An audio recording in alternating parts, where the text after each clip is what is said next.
Hello, rhythm of my ലൈഫിൻ്റെ പുതിയൊരു വീഡിയോയിലോട്ട് എല്ലാവർക്കും വീണ്ടും സ്വാഗതം. മിക്ക വീടുകളിലെ വീട്ടമ്മമാരും ഒരു പ്രാവശ്യമെങ്കിലും ഒന്ന് ആലോചിച്ചിട്ടുണ്ടാവും അല്ലേ? തലേന്നത്തെ ചോറ് ഒരുപാട് ബാക്കിയുണ്ട്, അത് എന്ത് ചെയ്യുമെന്ന് ഒന്ന് ആലോചിക്കാത്തവരായിട്ട്, ഒരു പ്രാവശ്യമെങ്കിലും ഒന്ന് ആലോചിക്കാത്തവരായിട്ട് ആരും ഉണ്ടാവില്ല. അങ്ങനെയൊക്കെയുള്ള ടൈമിൽ നമുക്ക് ഉണ്ടാക്കാൻ പറ്റിയ നല്ലൊരു അടിപൊളി സ്നാക്കിൻ്റെ റെസിപ്പിയുമായിട്ടാണ് ഇന്ന് ഞാൻ വന്നിട്ടുള്ളത് കേട്ടോ. അപ്പോൾ നമുക്ക് നേരെ വീഡിയോ കണ്ടു നോക്കാം. അപ്പോൾ നമ്മുടെ ഈ ഒരു സ്നാക്ക് ഉണ്ടാക്കാനായിട്ട് നമ്മുടെ ഒരു മെയിൻ ഐറ്റം എന്ന് പറയുന്നത് ചോറ് തന്നെയാണ് കേട്ടോ. അപ്പോൾ ഞാനിത് മട്ടരീൻ്റെ ചോറാണ് എടുത്തിട്ടുള്ളത്, തലേന്നത്തെ ചോറാണ്, ബാക്കിയുള്ള ചോറാണ്. അപ്പോൾ അത് ഞാൻ 2 കപ്പ് ചോറ് എടുത്തിട്ടുണ്ട് കേട്ടോ. അത് നമ്മൾ മിക്സിയുടെ ജാറിലോട്ടൊന്ന് മാറ്റുന്നുണ്ട്. മട്ടരീൻ്റെ ചോറ് തന്നെ വേണം നിർബന്ധമൊന്നുമില്ല കേട്ടോ, ഏത് ടൈപ്പ് ചോറാണെങ്കിലും കുഴപ്പമില്ല. ബാക്കി വന്ന ചോറ് കൊണ്ട് നമുക്ക് ഉണ്ടാക്കാൻ പറ്റിയ നല്ലൊരു സ്നാക്കാണ് കേട്ടോ ഇത്. ഇനി അതിലോട്ട് ഞാനൊരു 1/2 കപ്പ് തൈര് ഒഴിച്ചിട്ടുണ്ട്. നമ്മുടെ മിൽമയുടെ തൈരാണ് കേട്ടോ ചേർത്തിട്ടുള്ളത്. അപ്പോൾ അത്യാവശ്യം പുളിയുള്ള തൈര് തന്നെയാണ്. ഒരു 1/2 കപ്പ് തൈര് ഒഴിച്ചിട്ടുണ്ട്.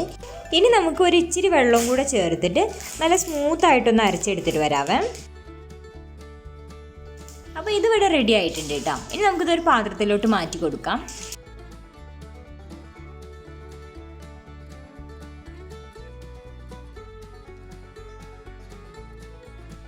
ഇനി ഞാൻ ഇതിലോട്ട് ഒരു 2 ചെറിയ സവോളയും അതുപോലെ തന്നെ 1 ഇഞ്ച് വലുപ്പമുള്ള ചെറിയൊരു ഇഞ്ചി കഷ്ണവും കൂടെ ഒന്ന് ചെറുതായിട്ട് ചോപ്പ് ചെയ്തിട്ട് എടുത്തതാണ്.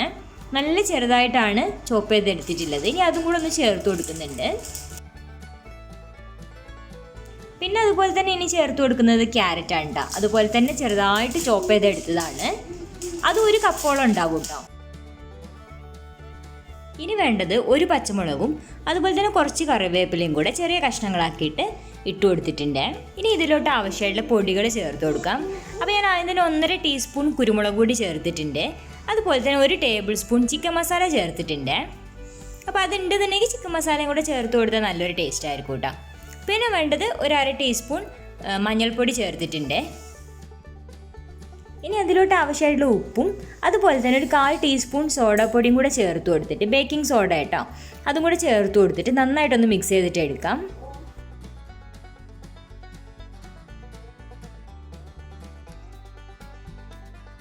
ഇപ്പോൾ നമ്മൾ മിക്സ് ചെയ്തിട്ട് നോക്കുമ്പം എരിവ് കുറച്ച് കുറവാണ് കേട്ടോ. അപ്പോൾ അതിനുണ്ട് 1 ടീസ്പൂൺ മുളക് പൊടിയും കൂടെ ചേർത്തിട്ടുണ്ട്. ഇനി നമുക്ക് പൊടി ചേർക്കാനുള്ളതാണ്. അപ്പോൾ അതുകൊണ്ട് കുറച്ച് മുളക് പൊടിയും കൂടെ ചേർത്തിട്ടുണ്ട് കേട്ടോ. ഇനി നമ്മൾ 1 കപ്പ് സാധാരണ അരിപ്പൊടി എടുത്തിട്ടുണ്ട് കേട്ടോ, അതും ഇതിൻ്റെ കൂടെ ചേർത്ത് കൊടുക്കുകയാണ്. പിന്നെ ഈ അരിപ്പൊടീൻ്റെ ഒരു അളവ് എന്ന് വെച്ചാൽ നമ്മുടെ സവോളയിൽ നിന്നൊക്കെ നന്നായിട്ട് വെള്ളം ഇറങ്ങിയിട്ടുണ്ടാവും കേട്ടോ.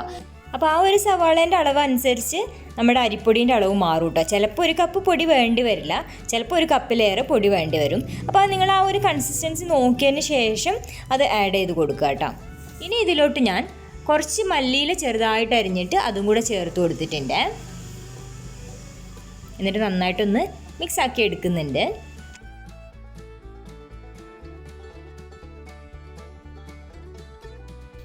അപ്പോൾ ഞാൻ ഈ ഒരു പരുവത്തിലാക്കി എടുത്തിട്ടുണ്ട്. ഇനി നമുക്ക് ഫ്രൈ ചെയ്യാൻ തുടങ്ങാം.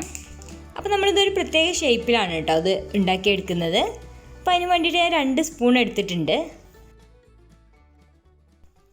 എന്നിട്ട് 1 സ്പൂണിൽ കുറച്ച് മാവ് കോരിയെടുത്തതിന് ശേഷം ഇതുപോലെ ഒരു ഷേപ്പാക്കി എടുക്കാം. അങ്ങോട്ടും ഇങ്ങോട്ടും ഇങ്ങനെ മാറ്റിയെടുത്തിട്ട് ചെയ്ത് കഴിഞ്ഞാൽ ഇതുപോലത്തെ ഒരു ഷേപ്പ് കിട്ടുമേ. അപ്പോൾ ഇങ്ങനെ തന്നെ ആക്കണം നിർബന്ധമൊന്നുമില്ല കേട്ടോ. ഇനി ജസ്റ്റ് ഒന്ന് വെറുതെ കോരി ഇട്ടാലും മതി. നമ്മൾ ഒരു കാണാനുള്ളൊരു ഭംഗിക്ക് വേണ്ടിയിട്ട് ഇങ്ങനെ ചെയ്തേ ഉള്ളൂ. ഓയിലോട്ട് ഇടുന്ന സമയത്ത് നന്നായിട്ട് ചൂടായതിന് ശേഷം മാത്രം ഇട്ട് കൊടുക്കുക കേട്ടോ. എന്നിട്ട് ഒരു ഭാഗം റെഡി ആയതിന് ശേഷം മാത്രം തിരിച്ചിട്ട് കൊടുക്കാം. ഇനി അഥവാ നിങ്ങൾ ഓയിലോട്ട് ഇട്ട് കൊടുക്കുമ്പം പൊടിഞ്ഞു പോവുകയാണെന്നുണ്ടെങ്കിൽ അതിനർത്ഥം ഇതിൽ വെള്ളം കൂടുതലാണെന്നാണ്. അപ്പോൾ നിങ്ങൾ വീണ്ടും അതിലോട്ട് അരിപ്പൊടി ചേർത്തിട്ട് കുറച്ചുകൂടെ ഒന്ന് സ്റ്റിഫാക്കി കൊടുക്കുക കേട്ടോ. അപ്പോൾ നമ്മളിത് ഇവിടെ ഈ ഒരു സ്നാക്ക് ഇവിടെ ഫ്രൈ ചെയ്തിട്ട് എടുത്തിട്ടുണ്ട്. നമ്മൾ അരിപ്പൊടി ചേർത്തുകൊണ്ട് തന്നെ നല്ല ക്രിസ്പി ആയിട്ടാണ് കേട്ടോ ഉള്ളത്. ഉൾഭാഗം നല്ല സോഫ്റ്റുമാണ്, പുറം ഭാഗം നല്ല ക്രിസ്പിയുമാണ്. ഇത് ഒരുപാട് ഓയിൽ കുടിക്കൊന്നുമില്ല കേട്ടോ. ഇനി അഥവാ ഓയിൽ നിങ്ങളുടെ കുടിക്കുന്നുണ്ടെന്നുണ്ടെങ്കിൽ അപ്പോൾ അരിപ്പൊടി കുറവാണെന്നാണ് അർത്ഥം. അപ്പോൾ കുറച്ചുകൂടി അരിപ്പൊടി ചേർത്തിട്ട് ഇങ്ങനെ ആക്കിയെടുക്കുക കേട്ടോ. അധികം ഓയിലൊന്നും കുടിക്കില്ല കേട്ടോ. അപ്പോൾ ഒരൊറ്റ പ്രാവശ്യമെങ്കിലും ഇതൊന്ന് ട്രൈ ചെയ്ത് നോക്കണേ. ഒരു പ്രാവശ്യം നിങ്ങളതൊന്ന് ട്രൈ ചെയ്ത് കഴിഞ്ഞാൽ എനിക്ക് ഉറപ്പാണ് നിങ്ങളിത് വീണ്ടും വീണ്ടും ഉണ്ടാക്കും എന്നുള്ളത്. കാരണം ഇത് അത്രയും ടേസ്റ്റാണ് കേട്ടോ. അപ്പോൾ തീർച്ചയായിട്ടും ട്രൈ ചെയ്ത് നോക്കുക. ഇഷ്ടപ്പെട്ട് കഴിഞ്ഞാൽ ലൈക്ക് ചെയ്യുക. അതുപോലെ തന്നെ നിങ്ങളുടെ അഭിപ്രായങ്ങൾ കമൻറ്റ് ചെയ്യാൻ മറക്കരുത് കേട്ടോ. പിന്നെ വേറൊരു കാര്യം കൂടെ, നിങ്ങളിൽ ആരെങ്കിലും സബ്സ്ക്രൈബ് ചെയ്യാതെ കാണുന്നവരുണ്ടെന്നുണ്ടെങ്കിൽ പ്ലീസ് ദയവായി ഇതൊന്ന് സപ്പോർട്ട് ചെയ്തേക്കണേ. അപ്പോൾ ഇനി പുതിയ വീഡിയോ ആയിട്ട് വീണ്ടും കാണാം. അതുവരേക്കും ബൈ.